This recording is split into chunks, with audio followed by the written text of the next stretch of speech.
and this is the Psychology of Men show. With me, as always, is my friend, my colleague, one of the best researchers I know, Dr. Ryan McDermott. How you doing, Ryan? Good, all right. How are you, Cap? I'm doing fantastic. So today we're going to touch on a little bit of controversy. First, for the Psychology of Men show, we are going to be talking about the professional practice guidelines for men and boys, which were recently released by the APA. Now, what was happening with this was APA releases professional practice guidelines pretty frequently for a wide range of topics. And it's kind of like the state of research, what's going on in the field right now. But the men and boys guidelines took an interesting twist. So what happened was a lot of right-wing conservative media outlets kind of grabbed onto this thing. And specifically, our friend here, our very own Dr. Ryan McDermott, was actually featured on Fox News. A picture of him actually went up on Fox News showing that he was quoted about these guidelines as this is some kind of like an attack on men or attack on masculinity. Well, James Bond's masculinity has apparently hit its expiration date. Can you believe it? Get this. The American Psychological Association is now out with new guidelines declaring that, quote, traditional masculinity is harmful. Ryan McDermott, and psychologist at the University of South Alabama, who helped draft these guidelines, asks unironically, what is gender in the 2010s? It's no longer just this male-female binary. If we can change men, we can change the world. So first, Ryan, I guess I just wanted to check in with you and kind of what your experience of this has been, and did you ever see this pushback coming? Man, it's been wild. All I can say is that we knew there was going to be some degree of pushback, just because there always is whenever we do anything related to masculinity. My buddy and colleague Joel Wong at Indiana University published a meta-analysis of this conformity to masculine role norms inventory, and really showed that conformity construct was associated with a bunch of bad stuff. And he got hate mail because of that, because it got picked up in the right-wing news media. It was almost identical what's happening here with the men's guidelines. So we knew something was coming, but I got to say, I didn't expect it to hit me personally. That was kind of a shocker for me, and a wake-up call. Right. Was it weird for you to you specifically were kind of showcased as kind of the face of these guidelines, and you were not like the primary author or the main person on them by any stretch of the imagination. So was that kind of strange for you? Yeah, it was really weird to see your name on the face on Fox News. I guess I now look at it sort of a badge of honor. I did something. It was my 15 minutes of pseudo fame, I suppose we could call it. Yeah. But you're right, man. I'm not the author of these things at all. I just like to think that you lived the dream. There's like some little Republicans at home who work their whole life thinking they're hoping someday they can be on Fox News and make their very conservative father proud. And like you lived that dream, Dr. McDermott. So, and I'm just kidding, of course. But okay. So what we want to talk about today is we actually want to address some of the criticism. So I've written down kind of some of the big themes of the criticism that has gone against these guidelines. I'm going to ask Ryan about them. Ryan did work on the guidelines. I did not, just to be clear. I have worked on APA guidelines in general. I haven't worked on these guidelines. So I'm basically going to ask Ryan these questions, or kind of levy these criticisms at him, and he is going to respond, and we're going to have a little discussion about each question. So that's kind of the format of the show. And at the end, we're going to actually do what's called a new segment to the Psychology of Men show, which is what is called our research roundup, which is we're going to talk about a couple of the studies that are recently coming out on masculinity and kind of the implications for them. And Ryan is going to educate me on the stats, because he is the stats king of psychology and is going to tell me what these studies actually mean. So, okay. So Ryan, are you ready? Let's do it. Okay. So the first criticism that I would say that has been levied against the guidelines is that this has represented these guidelines and their take on masculinity kind of represents the sissification of American men. that this is some kind of it's kind of like the left coming and taking over psychology, taking over what it is to be a man, and that, to not be completely woke or aware of privilege around masculinity means you're being a bad man, or you're not doing a good job being a man. So what would you say about this kind of this belief that this is like the sissification of American men? Would you say another way of saying that is like politically correct? Yeah. Is it more than that? I think that's probably true. It's like, this is like if you're not obeying the politically correct rules, you are essentially being a bad male.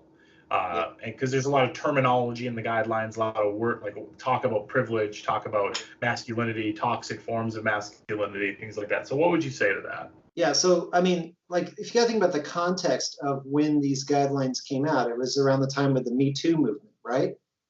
Right. I mean, that's been going on for a while. But the fact is, the guidelines have been in the works for close to 13 years.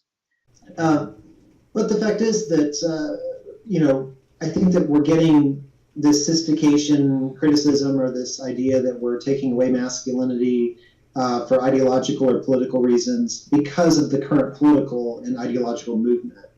And it didn't help also that the way it was promoted was kind of using scientific language that confused people. So the idea of traditional masculinity ideology, people just hear traditional masculinity. They don't hear the second part of that.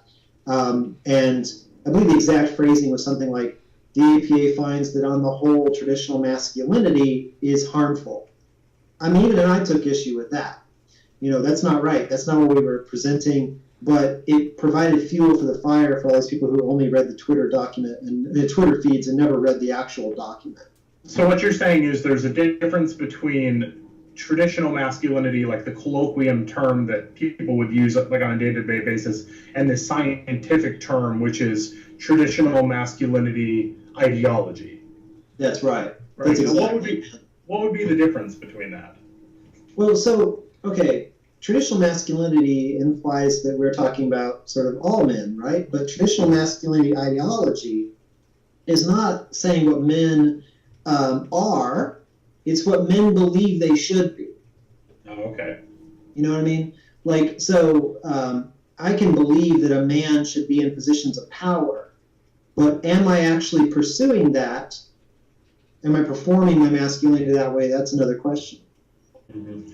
So one is the kind of goal men are striving for, or told to strive for. That's what I understand. Right. Okay. It's the stereotypes about what it means to be a man that some men have internalized, and they tend to be kind of old-fashioned, like 1950s or so. So we call them traditional, because if we were to call them toxic, which is another media term that's really popular, though it's also used sometimes in research. It sort of implies that they're always bad, and research has shown pretty conclusively that they're not always bad. Right. Well, just going back to that, because one of the things is these guidelines are touted as kind of being the latest science. So is there science to actually back up, or research to back up, that traditional masculinity or traditional masculine ideology is somehow harmful or is bad in some way? Absolutely. 40 years of it, man. 40 years of it. So my work is included in some of that, but I mean, the major people we've drawn from are Ronald Levant. Joel Wong has done a tremendous amount of this work.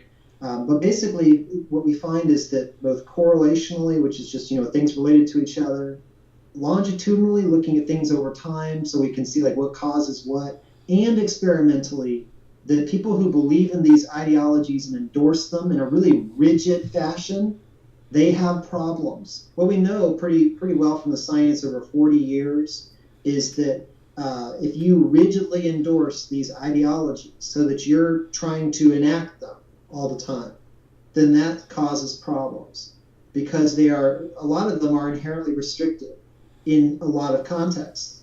But some contexts, they're really good to be doing this sort of traditional masculinity ideology on a day-to-day basis. The context I talked about in the Monitor report in APA was, like, I've done a lot of work with veterans. Veterans, traditional masculinity ideology saved their lives. But when you come, it's really good to keep your emotions under control in a battlefield. But it's not that good to keep your emotions under control when you come home and you need to express them to your partner. In fact, some of the research that the field has found is that people who have this very strong restrictive emotionality component, they're more likely to get PTSD, and they're also more likely to engage in some really risky behaviors, like drinking too much and self-medicating, and even sometimes can lead to suicide. Right. And I think that to me is really where I can jump on board with these guidelines, is that it just seems so obvious that if you're a guy and you can't express yourself, or you feel like anytime you express any kind of negative feeling, sadness, anger, whatever, like you feel like you're not allowed to express that, that's obviously going to be bad for you. Yeah, I mean, it's bad for anybody.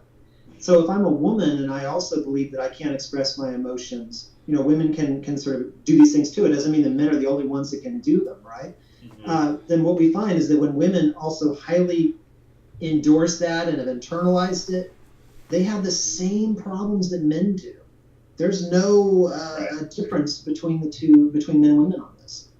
Well, I think there is one difference, and that's that men are killing themselves at 4 times the rate that women are. Right. The outcomes, of course, are very different. So there's a lot of ways there's more on the line in a weird way, because men are so much more lethal with suicidality, and we see that, of course, in our veteran population, as well as in our college population. We see it in a lot of different ways. Okay, so let's move on. So what would you say about, and you kind of already started to address this, but that the guidelines are pathologizing masculinity. Like we are saying that to be a man, or to be that traditional Arnold Schwarzenegger kind of guy, is it's not just bad or not helpful, but it's actually a pathology. It's actually almost like a psychological disorder. Like should toxic masculinity be something you can be diagnosed with from the DSM? Yeah, we don't make that claim at all. I don't think the research would ever support that claim, to be honest. It's not necessarily the masculinity norms or the ideologies that's the problem. It's how you endorse them. That's really that's what we found over and over again, is that when they rigidly when you rigidly adhere to restrictive things, no matter what they are, you restrict your life in really bad ways. Right. But I think part of it is there's plenty of guys out there who are maybe more traditionally masculine, but are just doing just fine. They have a good job and are going. So why should I believe that there's something wrong with those guys, or that they, that they're doing something wrong when they seem to be the kind of the breadwinner in their family, and they have a good job and they get along with their coworkers, and maybe after work they go grab a beer and go bowling with their friends, and that's just kind of the life that they live. Oh, that's a really good point, man. I guess I put it this way, that's why context is so important. Those guys are living in a life that allows them to perform those masculinities without any problem. The question is, if they encountered a situation where they had to kind of get out of that man box, if you will, right? Mm-hmm. Could they do it? Now, the research suggests that most guys can do it. I think one of the most interesting things is looking at the effect of, let's say, the norm that you believe you should be successful and powerful and competitive and all these things, right? What happens when you lose your job, right? I mean, so you do work on SES, so I'm sure you know a little bit about SES and masculinity, and work meaning, and how important that is to our identity.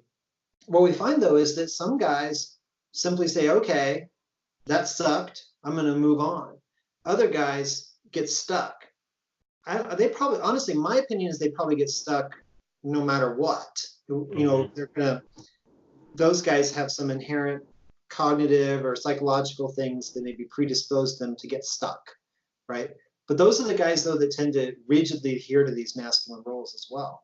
So there's something going on. We still don't know exactly what it is, but it's definitely a restrictive thing if you are rigid about it. Mm-hmm.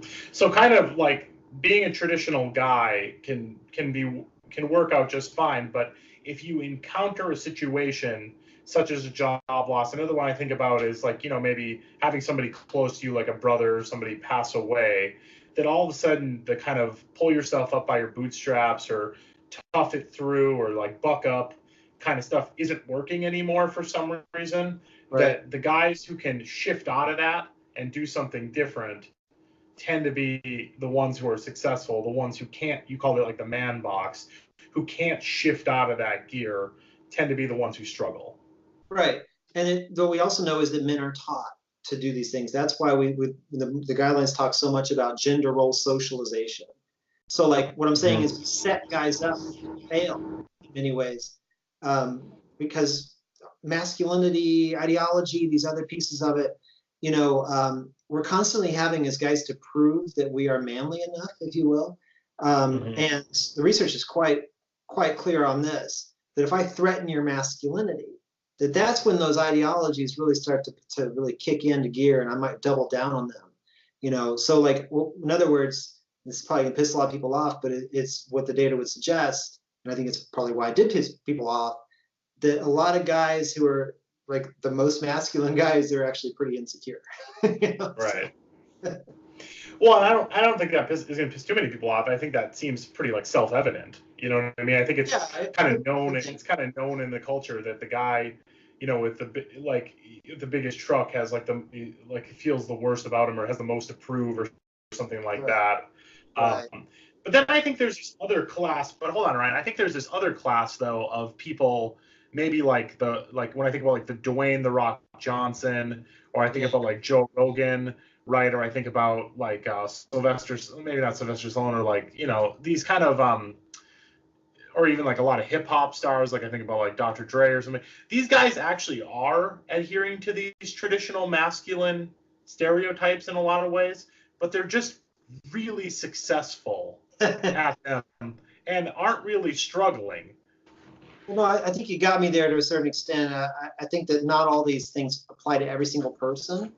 But what I will say is that do we really know what these people are actually, like their actual psychological backgrounds and things like that? What I mean by insecure is they tend to have had, they come from divorced families. They tend to have a kind of a fragile sense of self. So if I were to give them the same self-esteem assessment over and over again, it tends to be very variable, and just some days it's high, some days it's low. It's not consistently low, middle, or high. We don't know. I've never given that study to given that sort of stuff to Joe Rogan or The Rock.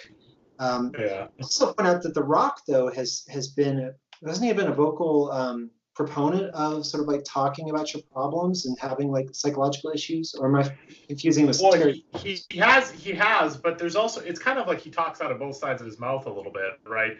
Because on one hand, he's also like this hyper masculine guy who like Instagram every morning at 4 a.m. is in there like lifting the most absurd weights and like posting this, right?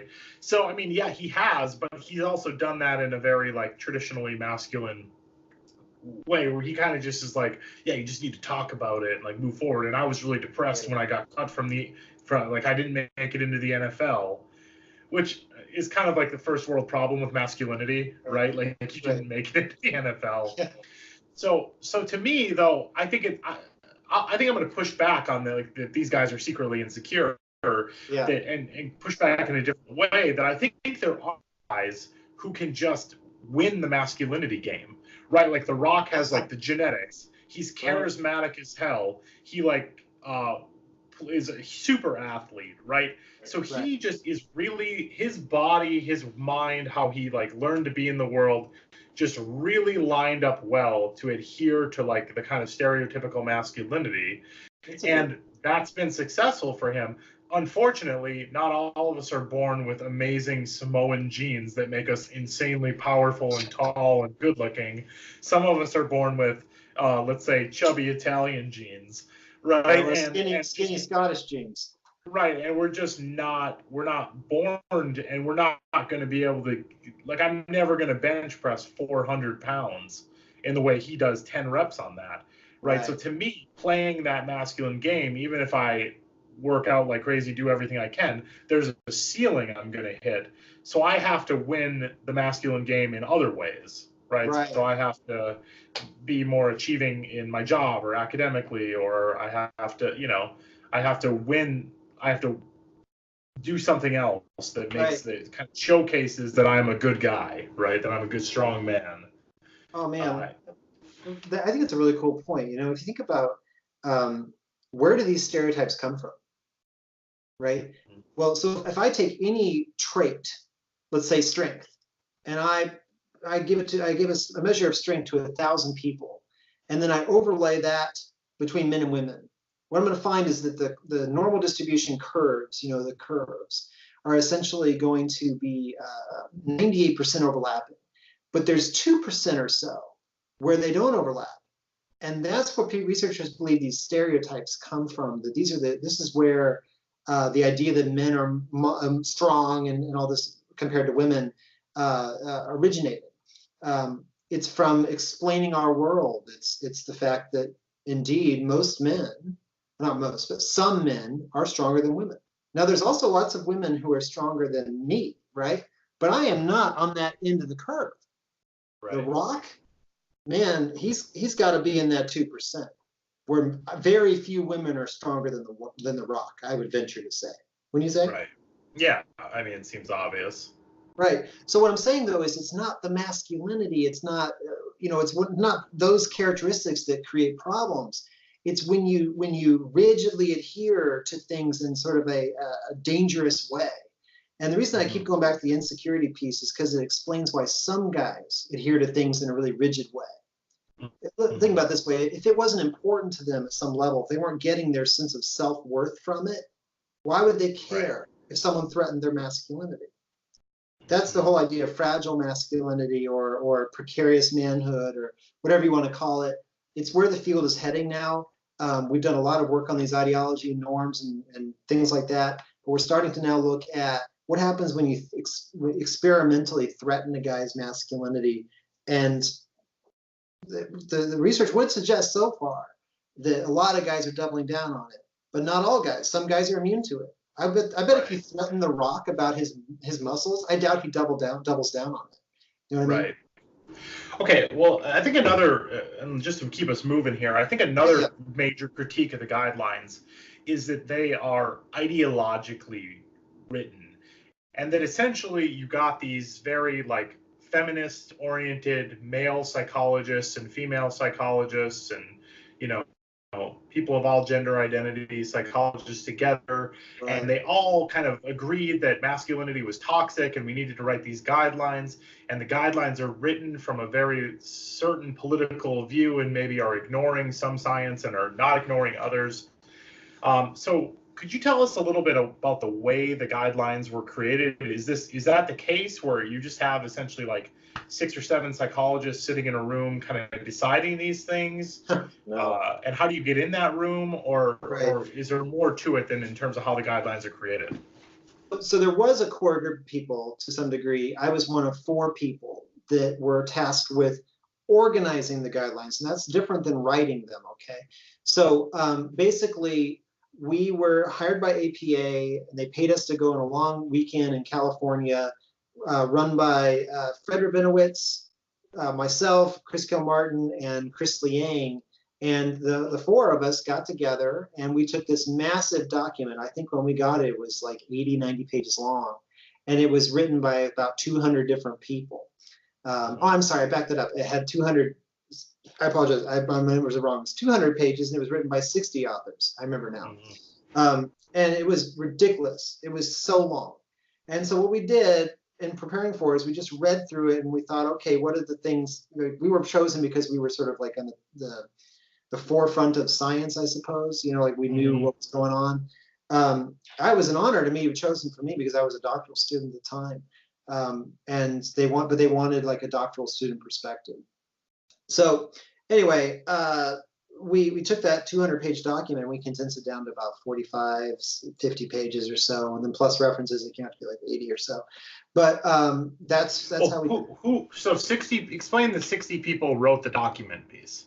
Right. So there were 60 people you've got your core members of Division 51 who are like the key people in the field, but then there are also people in like medicine and sociology, like I think even like Michael Kimmel, if I remember right, like contributed something at one point.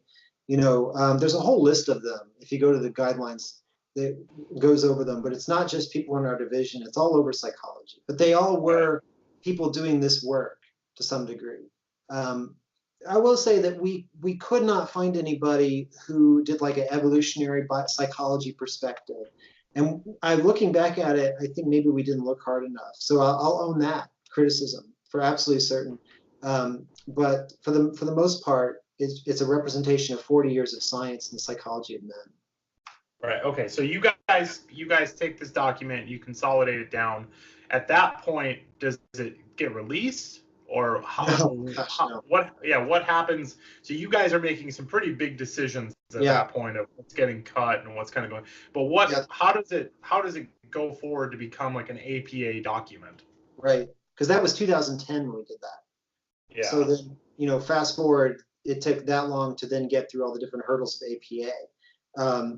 So one of the first things we had to do was, I don't know if our viewers are going to be familiar with the idea of peer review, but basically, as you know, scientists submit things to people and they review it and they give feedback on it. We got that from every committee at APA. So APA has endless number of committees. I know you're on a few, right? And they reviewed the document and they provided a laundry list of things they wanted to have fixed. And we had to respond to each one of those. So in other words, the document has been reviewed by every core part of APA. Then it goes to after those responses are done, and then those committees have signed off on it, which takes a while, as you can imagine, and it's a negotiation. After that happens, then we go on to the public comment period, which I think is a year. Is that right? Does it sound familiar to you? Yeah, I mean, it's a while. I mean, you open it up for a while. I'm not sure if it's a year, but I think what's more important is what the public comment means, which is essentially that anybody, APA, outside of APA, can really like read the document at that point and do some kind of commentary on it. Right. So most of the APA members are doing this, but we did get a few people who were not members of APA that commented on it. But then we have to respond to all of those. Of course, we don't know who their names are because that's an anonymous commenting.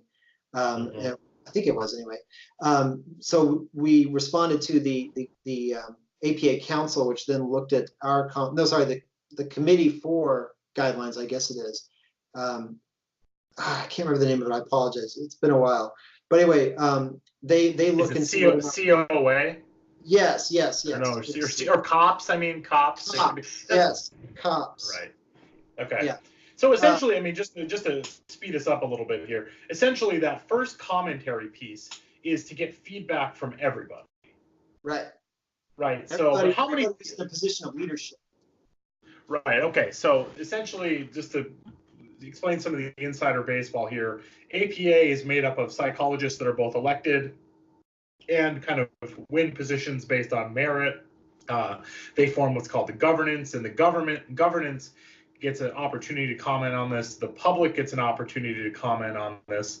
And then people within your division, which means the people who study masculinity or masculinities, also get an opportunity to kind of comment on this. So people could essentially look at it, be like, this study's wrong, you screwed this up, like you should add something on this, you should take this out. That's kind of what the purpose of that is, right? That's right. Yeah. Okay. So in other words, this whole ideological kind of thing, I guess I would have to say that the entire APA has that bias then, if it is a bias. I think we should talk about that for a second, Ryan, because I would say that the APA is a little, if you had to guess the political affiliation of the APA, there is a little bit lean to the left. And I don't think that's a lot. It's a lot leaning to the left. We just did a study on this. 85% of clinical and counseling psychologists lean left. Okay. So I don't think that's a secret. But that's part of the reason why you go through the peer review process, and you go through. So even the most and there definitely are some right-wing psychologists, still get to comment and read and vote and ultimately critique the document before it moves forward. Yeah. And everybody's feedback has to be adhered to. There's no such thing as just ignoring feedback on something like this. Yeah, so there are, what is it, like 5,000 members of the APA? Isn't that, no, that's not correct. It's way more than that. It's like 50,000. I think it's way more. Yeah, something like that. Yeah, 50,000, sorry. So it was like 50,000 members of APA. And out of that entire group, mind you, they had many, many, many months to comment on this. It was promoted through many different channels, including our own website and through Twitter and such. That basically, we only got 3 comments that are sort of similar to what the criticisms are that we received from the right-wing media. Nothing about the sissification of American men, as you mentioned earlier, but the 3 comments all were like basically saying, like, where is biology in this? You don't mention testosterone. And the reason we don't mention testosterone is because the research on testosterone and these like gender things that we're focusing on is not, it's just not there. You know, at least it's not there to the point where the team decided that the effect sizes were so small, that there was such variability of findings, things like that, that we made the decision not to include it. But looking back at it, I see that as a gap in the literature we need to fill. Like that's part of the process of the guidelines, is not just to inform psychologists about, you know, sort of the aspirational best practices. Remember, these are aspirational guidelines. They're not saying that you have to do these things. It's very clear to point that out. But they also are a go-to for people for our research, you know, and to kind of see what's the state of the literature in our field. And I would say we did that really, really well. And this will be updated about 10 years from now. And in that time, I'm hoping, me especially, will have research on testosterone and how it interacts with environment. Well, and I would say the other piece of it is that I think is like worthy of note is that these are APA guidelines, and I'm not saying testosterone is outside of that or anything, but our main focus is on like the social construction of the gender, of the idea of masculinity, and how psychology and masculinity intersect with one another. And I don't mean intersect in kind of a intersectionality, magical, multicultural kind of way. I mean literally, when I test masculinity, does that make depression go up? Does that make anxiety go up? Does that make stress go up? Depending on how much you adhere to that masculinity. Right. So if you're really traditionally masculine, and I find a correlation between that and depression, that's what I mean by like an intersection. So I kind of view like our field, not that we shouldn't study testosterone or something like that, but that feels a little bit more medical, and we aren't medical doctors, right? Like we aren't testing serotonin at that level, or dopamine at that level, or any like testosterone or estrogen at that level. Not saying we shouldn't or psychologists can't do that, but I think the bulk of psychology does not like live in that domain. At least, you know, at least where the APA or the state of the field is at this current place. Maybe in 50 years, when we have this amazing technology of nanobots who can go in and read how many, you know, molecules of serotonin people have and predict their behavior before they even know it, maybe we'll be there. But right now, we're not. We have to we got to do the best we can, right? And that is, you know, looking at correlations, looking at connections, looking at causation, at times doing experiments, right? And not a lot of that is really based on testosterone.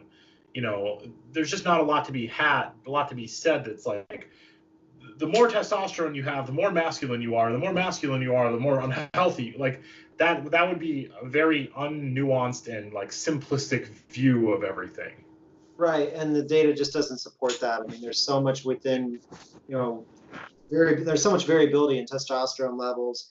I think there is something to it. I don't want to ignore it completely. I mean, we see higher levels of testosterone in aggressive people who are in prison. That's been pretty well documented. But if I shoot you up with testosterone, I can't make you, the ability to make you more aggressive is very, very limited. Like, in fact, it's like maybe some studies find it, but the majority don't. I did a whole chapter on this for the men's biopsychosocial model of masculinity. But the thing is that I want to point out something here, and that is that there's a deeper kind of meta level criticism that really what people are saying when they say we don't focus on testosterone is what they're saying is that we're ignoring biology in general, you know. And I do agree that psychologists should probably focus on what psychologists do. But we do have the biopsychosocial model that's used quite heavily in psychology. And so I do see some of that. I understand some of that criticism.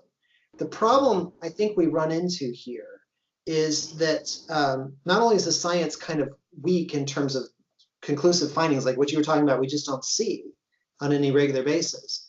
But I think the problem we run into here is that we want to be mindful of not excusing men for the problems that men do, like violence and things like that. We don't want to say, oh, boys will just be boys. You know, that it's just inherently biological, especially when the evidence is just not there for that.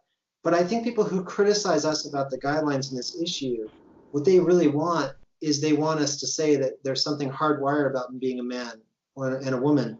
Of course there is. You know, there totally is. But that's not the focus of these guidelines. And my colleague Ryan McKelly had a really nice way of saying this on some news media about this question. He said that when the Department of Health and Human Services or whatever it was put out the guidelines for nutrition, they don't talk about exercise at all. Even though obviously exercise is an important factor of nutrition, right? But it was beyond the scope of those guides for what they were doing. They were going to talk about food. We make it very clear that we're going to focus on gender role socialization because that is what the research is focused on. Now, that doesn't necessarily mean that's a gap that needs to be filled. I think we need to have more intersectional research looking at how gender role socialization influences biological and so forth and back and forth. I really do. But that's me. And the data is not there yet. Well, let's move on from that, because there's one other thing I want to get to, and as we're kind of wrapping up here toward the end, right? The other thing that I just wanted to check in with you about and see what you have is one thing I noticed and I have a really big reaction to, and this is outside of the guidelines, maybe this is just how our news is nowadays, is it was very clear to me watching some of the criticism, reading some of the articles, that some of these critics didn't read the guidelines.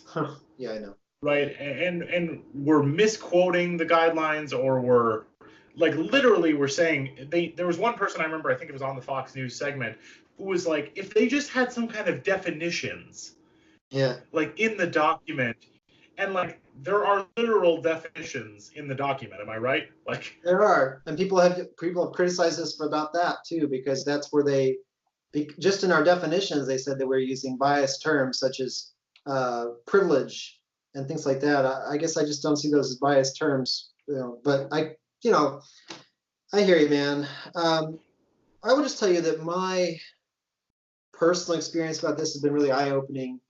And I hesitate to say this a little bit, but I'm just going to say it. Every single right-wing media that covered our guidelines covered them incorrectly, and in many ways presented a falsehood about the guidelines, saying that we were either pathologizing men, saying things that we never said.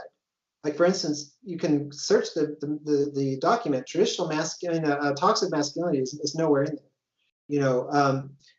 Really putting words in our mouth and basing it completely, I am fairly certain, off the Twitter sort of conversations were happening about the guidelines. So that said, every single progressive or even centrist news media outlet covered them correctly. So, maybe I'm naive, maybe both sides are biased. I'm sure they are. And maybe in this case, the truth was just easier to report rather than spinning it for the left or the progressives or the centrists. But it was very concerning to me to see that every single right-wing news outlet was lying. I mean, it was fake news, quite literally. And that's just, it blows my mind that you've got one side. If we take this, extrapolate it to the whole society, you've got a bunch of people living in an echo chamber, and their echo chamber is lying to them all the time. And then you have other people living in reality, and maybe they're getting lied to sometimes, but on the whole, they're getting at least truth half the time, or something. And then you've got the side who's getting lied to saying that our side is the one that's lying. Right. Well, and I would say, I guess my critique would not be that the right necessarily is lies less or something like that, but more that this whole thing is driven by economic prosperity of clicks. Right? Yeah. So there's this thing. It's like if you put a headline as APA is attacking traditional masculinity, right? That's going to get a lot more clicks than APA issues slightly controversial statements in 50-page document. Yeah. Right, like you're just not going to get the clicks, right? So part of this is it's sensationalized and it's clickbait, and then people respond to the clickbait. And even going into an article, even if I do click, but I've already been primed to be looking for the controversy. It's like the seeing the clickbait headline changes the way that you read an article. And I've actually experienced a lot of the stuff that pops up on my social media is very left-wing, right? And it'll be very sensationalized headlines. I'll click on it and then I'll look for like the controversial thing. But then a lot of times I'm like disappointed in a weird way where I'm like, oh, that's not that controversial. That's like, there's more nuance to that, or that's not exactly what I thought was said. But when I walk away, the thing I still remember is the clickbait headline. Like I don't always remember like the details because I'm just consuming information so quickly. So, to me, that also is a function of this. This is a really clear example of 40 years of scientists sitting in like academic offices and classrooms and doing experiments and running data, and it's being boiled down to this very superficial headline that is essentially designed to make money for the website. Yeah. And that's a real shame to me. And we talk about the anti-vaxxers and they're attacking science. That in itself, to me, is the most poisonous thing to science you could possibly have. It's like, here's the accumulation of research. And even if you disagree with the research, like at least look at the data or like look at what the studies are saying, and you can do your own study. Great, critique it. Tell me why that study is awful and why that study lacks external validity into the real world. Great, like do that, and I will be open to your criticism like all day, every day. But when I just see people critiquing like the general feel of something or the article without actually getting into the details, I didn't see any article that I read going into the details of how many hundreds plus studies that are cited and being like, this study is no good, and that's why that research conclusion doesn't make sense. I didn't see that from anybody, and that's what it should be. They just discount it because they just use this argument. They say it's all ideological based and not science, so therefore I'm just going to discount it completely. That's how it works. Right, so it's almost like a cognitive bandwidth problem. Like people don't have the space for the nuance or the level of detail that's necessary to critique science, so they end up just kind of doing it at the surface level. Maybe. I think a lot of people do have that capability. I think that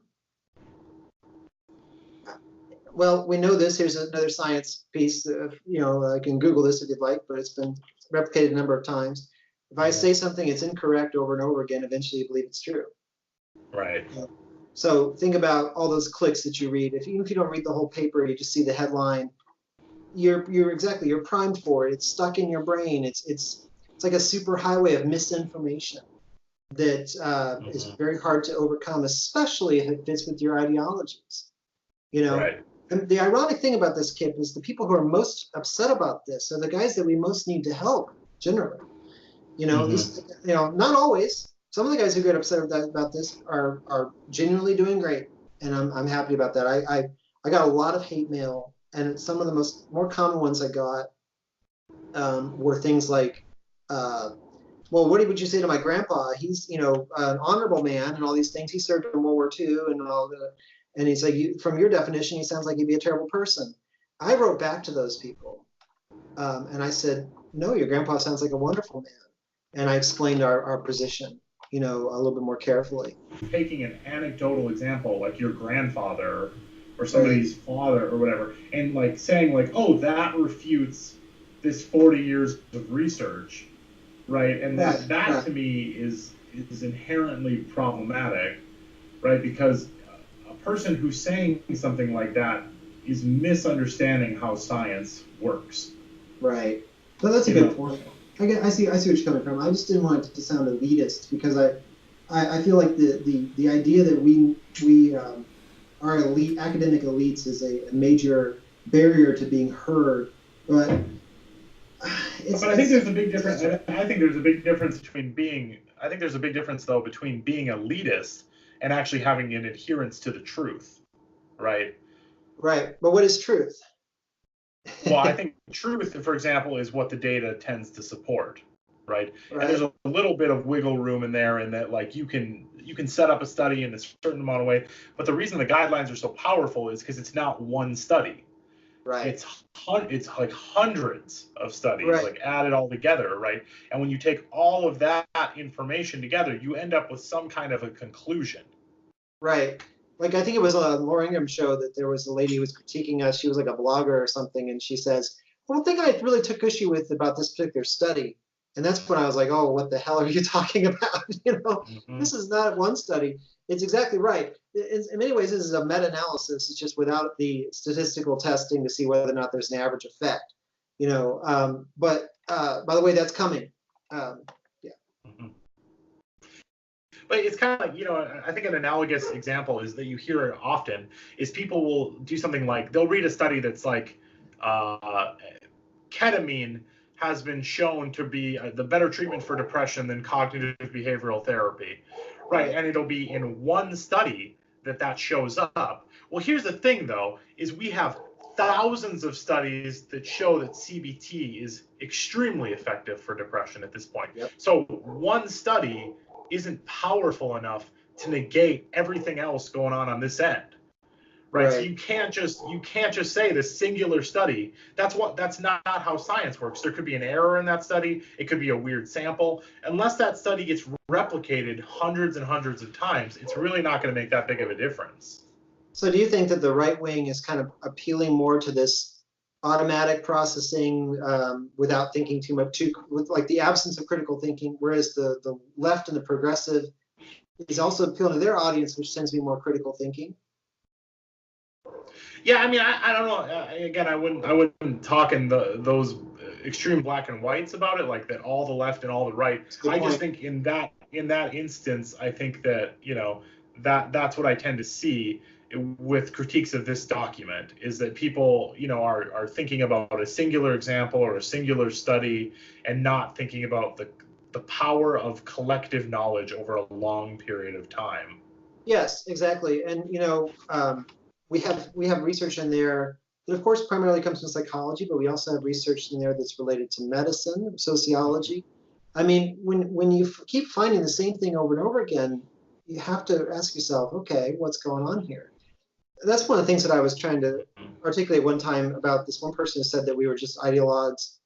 And I was thinking, okay, I have this item on a masculinity measure that says boys should not play with dolls. And it's scored on a 1 to 5 scale.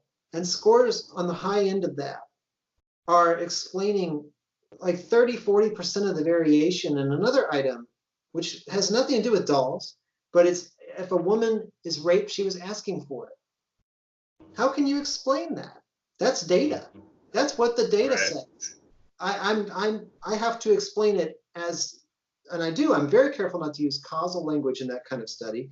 But then I also have another study. Now I'm not me anymore, but some of my colleagues at another university have a study showing that if I prime you with those kinds of norms I was just talking about, that idea that men should not play with dolls, then I'm more likely than a group that was not primed with those norms to then say, you know what, if a woman is raped, yeah, she's probably asking for it. So combine that then with another study where I interview people who have very, strong rape myth ideologies. They believe that women should, shouldn't wear tight skirts and things like that. And we see themes related to this idea of like a biological, like men should stay away from anything related to femininity. We see the same thing again. You just can't ignore data.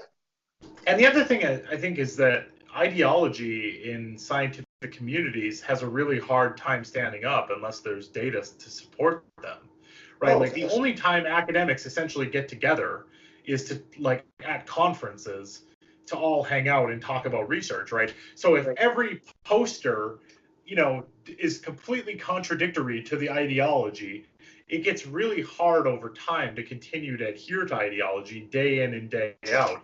And I think what we've seen in psychology is we have a grand tradition of killing off ideologies. So let me give an example, right? Like, we used to all be psychoanalytic, right? Everybody believed in the id and the ego and the superego and how these internal things. And then American psychology, specifically B.F. Skinner and Aaron Beck and others, came along and were like, there's no data to back these things up. This is just kind of like magical and sounds really pretty, and started producing research that contradicted that. Right. And then from there, we got into like Noam Chomsky, for example, coming and critiquing behavioralism. Right. And all of a sudden, this world opens up of cognitive science. Right. Kind of moving from that. So like that killed off pure behavioralism. And we have continued to do that. I mean, it used to be very popular in psychology to have people punch pillows to get their anger out. And then what we discovered is that just made people want to punch things when they were angry. Right. So this whole idea of catharsis, which is essentially get your feelings out through your body, like, which was a foundation of therapy and a foundation of psychoanalysis, all of a sudden fell apart. Right. And there was absolutely people who were like, no, catharsis is real. You're not going to tell me it wasn't. Like, wrote papers contradicting that, wrote problems with the studies. And it didn't matter, because at the end of the day, the data spoke louder. Well, that's what science is, you know, and I know we are soft science, so I want to own that. But I actually think I think we have to be, because honestly, and this is going to probably piss people off, but I think it's true, psychology is more complicated than anything else. It really is. I think so too. I mean, there's if you really think about it, there's so much nested stuff. Like, you know, like your family influenced you, it just goes on and on and on. It's very different than just simply I drop this and it's going to fall every single time. The law of gravity. Yeah. Well, and I think and I just want to say, like, I want to apologize to the theoretical physicists out there who are like talking about quantum theory. Like, what are you talking about in terms of complication? But here's what I always think of it as. Imagine if every single time you did a chemistry experiment or a physics experiment, the periodic table of elements switched. Right, and how they interact with each other switched around. The same elements are there, and they generally do the same thing, but they're in a different place. Right, all of a sudden the noble gases are a little different. You know, all of a sudden hydrogen has one more electron than it used to have. Right, that's how I've always viewed, like, every person is made out of the same elements, but it's kind of rearranged in a different way, and there's some general rules and themes, but the Yahtzee game, which is your genetics and your nurture and nature, messed it up a little bit. And it's our job in psychology to kind of go, okay, generally when it gets messed up, this is kind of how it goes out, and when there's this pattern, this is kind of how it turns out. Yeah. And that, to me, it's a really sophisticated scientific game that we have to play. Right. And there's a lot of different ways of doing that. And it's to be expected that we're going to follow some false flags and we're going to make some mistakes on our way to getting to the correct answer, because weird themes are going to emerge that we didn't expect. Right. And that's why we do these meta-analyses and these kind of large literature reviews that are represented somewhat by the guidelines in the sense of what's the culmination of data showing us, you know. And the reality is that, yes, sometimes psychology theories are wrong, but speaking as a clinician, and I know you're a clinician as well, sometimes they're very right. You know, and sometimes it can be really helpful for people to understand themselves if it fits for them. Right. And the times that it fits for them are more often than not, in my personal experience. But I want to come back to something you said, Kip, because that was really interesting. The idea that we are sort of, you mentioned that there is like we were talking about liberal bias and that kind of stuff in our profession to a certain extent, and I keep going back to the criticism I keep hearing about this stuff is that, well, because it's all ideologically based, that therefore it's all BS, right? And of course, we've done a good job arguing here the fact that it's not, but I want to talk about how it is really quickly. And maybe this is the topic part of the show that we should do. But the fact is that it is ideologically based to a certain extent. majority of the people who study this stuff identify as feminists, myself included, pro-feminist anyway. But I'm not a radical feminist, and there are a few of those as well out there. But I'm one of the few researchers who's been looking at positive masculinity ideologies, searching for these positive male role norms, as it was. And the thing is that I've gotten a lot of pushback on that, actually, from people in my own field. They view positive masculinity ideology as, well, it's hard to explain how they view it. Let me just tell you one of the things I heard in response to a Facebook post I put up about the fact that our statistical analyses are suggesting these social norms are positive and are expected of men more than of women. Now, not all of them, but we at least found some. And we're, for the first time, starting to look at the positive aspects of masculinity ideology. And the thing is that this person said, well, I'm sure we could find some positive aspects about being white, but do we really want to go down that road?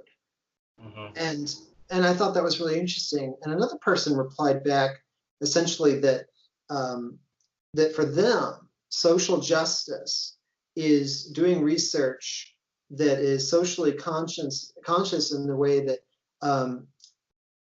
just deconstructs gender rather than in any way says that like there's something positive about it.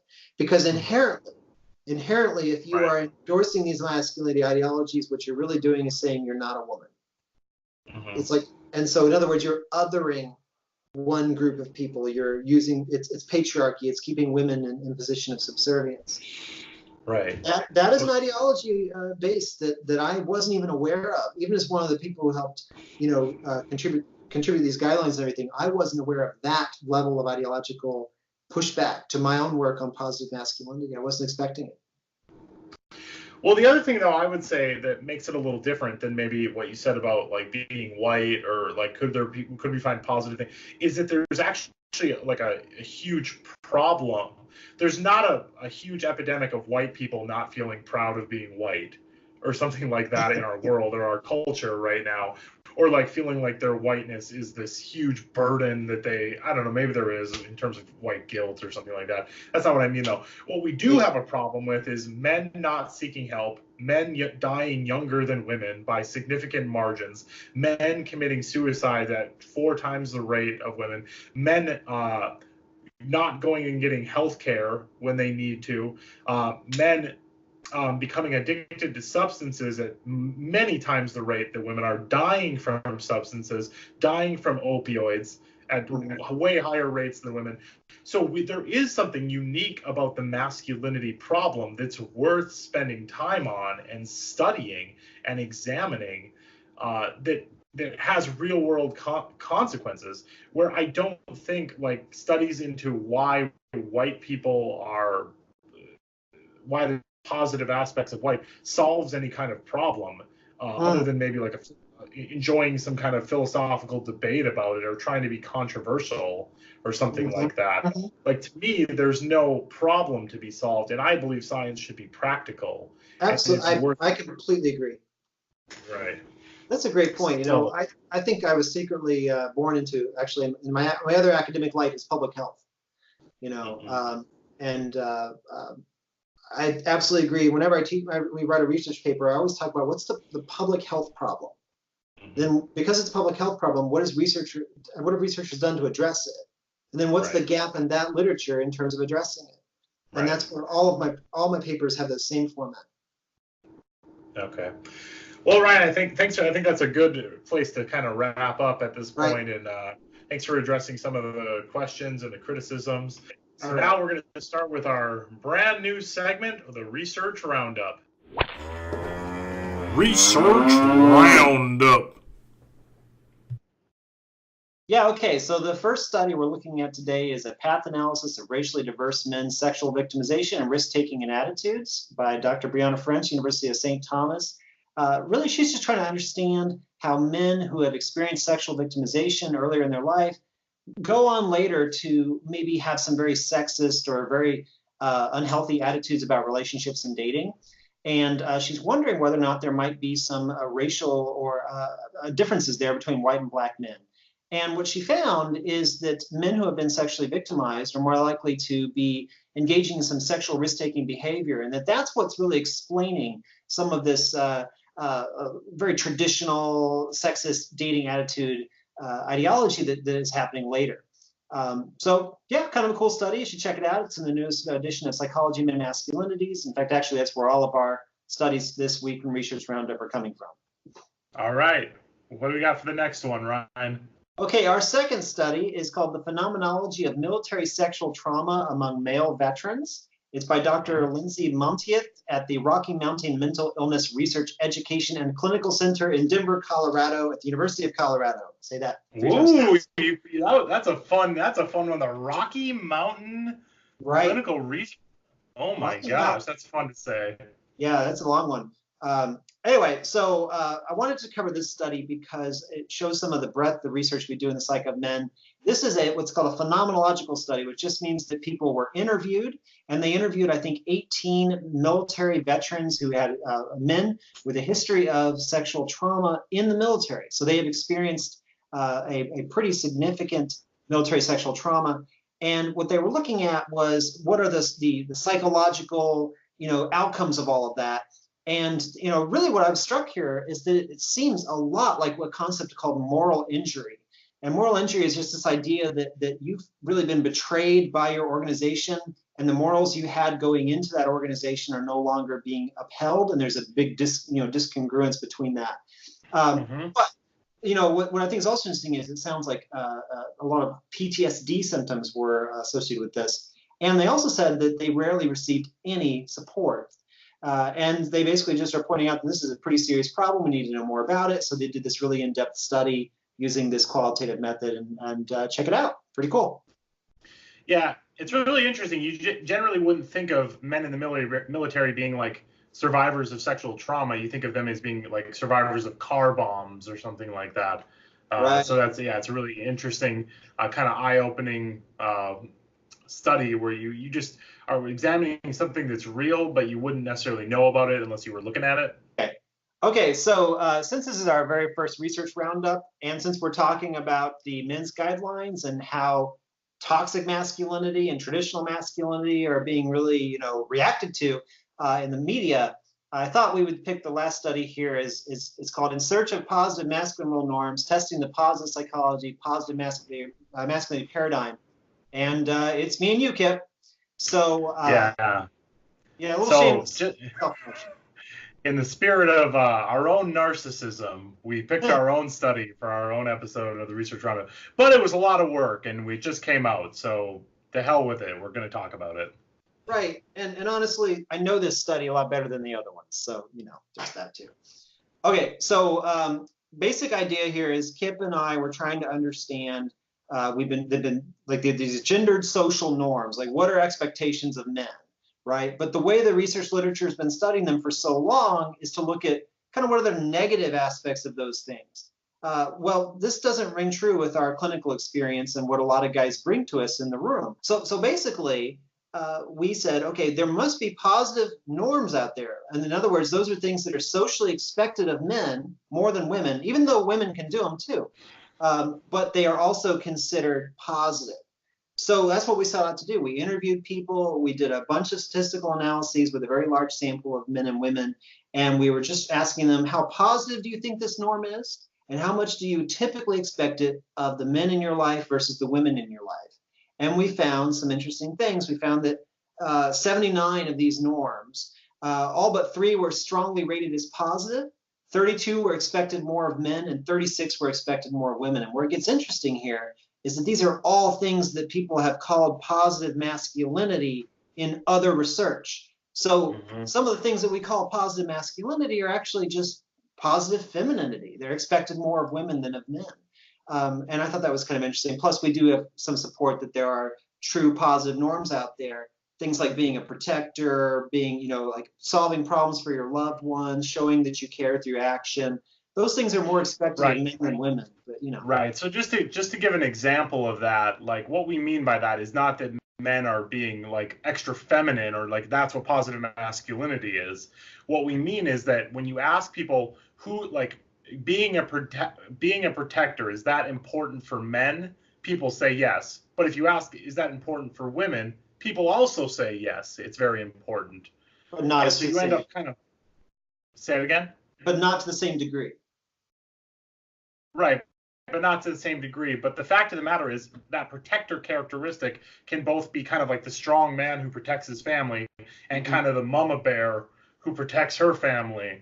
Right. So that characteristic, even though it's a positive masculinity characteristic, it's also a positive, like, kind of femininity characteristic. So it's kind of, it overlaps. So it makes the search for the positive masculine paradigm even more dangerous and difficult to figure out. Right. Like the idea of sacrificing for others was more expected of women than men, even though a lot of times we see this like men are expected to give like the ultimate sacrifice, in terms of like serving their country and that kind of thing. Basically, what we're just trying to show is that these norms, they're all positive, but some of them are more considered for men, some are more considered for women. But we have pretty much only studied the negative norms that are considered for men in the research literature so far. So this is the first attempt to really, get some of that more positive look at it. The summary of the study, and that wraps up our research roundup. Research roundup. Okay. So that's the summary of our study. Check it out in the most current edition of Men and Masculinities. If you have any other comments on the guidelines, thoughts, we'd love to hear them below. Let us know in the comments. If you want more content from the Psychology of Men show, please subscribe, give us a like, get on our notification squad, all that good stuff. So that is it for this week. I am Dr. Kip Pietrantonio. With me, Dr. Ryan McDermott. Have a great day. Adios.